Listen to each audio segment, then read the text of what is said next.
passion, and then how to build your fan base maybe organically.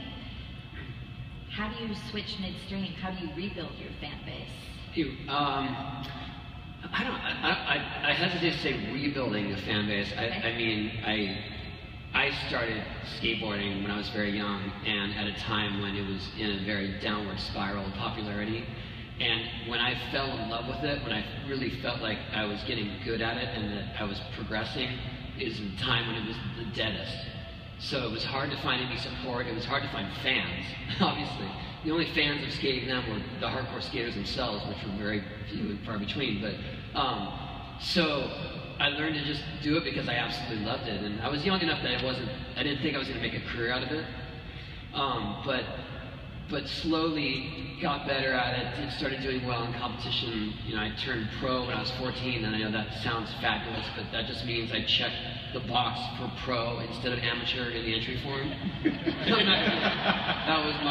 That was my great unveiling of professionalism. And voila, I was vying for a $150 first place prize. And, but slowly skateboarding started to grow in the 80s. And we did have a fan base of sorts. You know, it was still considered more of a novelty, so it was sort of always considered temporary. And it wasn't until, I'd say, late 90s, early 2000s, when suddenly there was an actual fan base for skateboarding because of X Games, because of video games, because people were more prone to watch it and enjoy it, but not necessarily want to do it. And that was the tipping point for getting a fan base of skateboarding.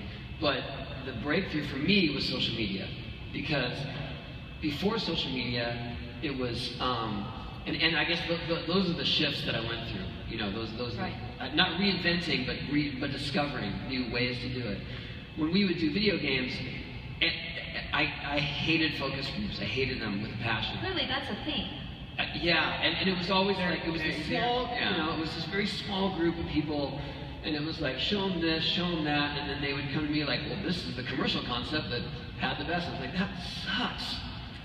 That is... By their nature, I think they're flawed, because you're asking people for an opinion, but what you're doing is you're creating an environment for criticism. It's just, that's what it will be. Why did we invite you in here to watch this? Not to pat us on the back. We want to hear your criticism, and the criticism takes over everything, and if you get a person with a strong personality in there, it's like a jury. All of a sudden you are fighting, and God forbid anyone says anything that confirms the insecurities of the people running the focus group. Like, I don't know, that guy is kind of greasy, the main character, and you're like, oh, he said that once. Oh no, now we're going to have to reshoot it. But it's only a handful of people too. I mean, you're talking 10 to 20 people. It's luck of the draw, really. Yeah. I think that's the biggest thing that social media has changed, and it's funny that you alluded to that with the show, with Mad Men.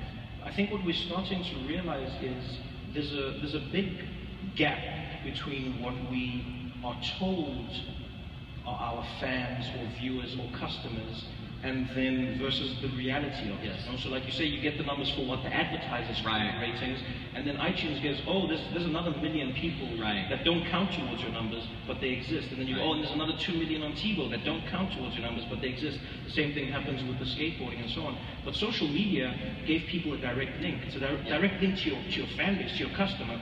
I have someone who can say to me, Trevor, I hated that show. And then I go, Peter, why did you hate that show? And then he says, No, don't engage the haters. Those are not haters. Haters are the ones who say, I hate you.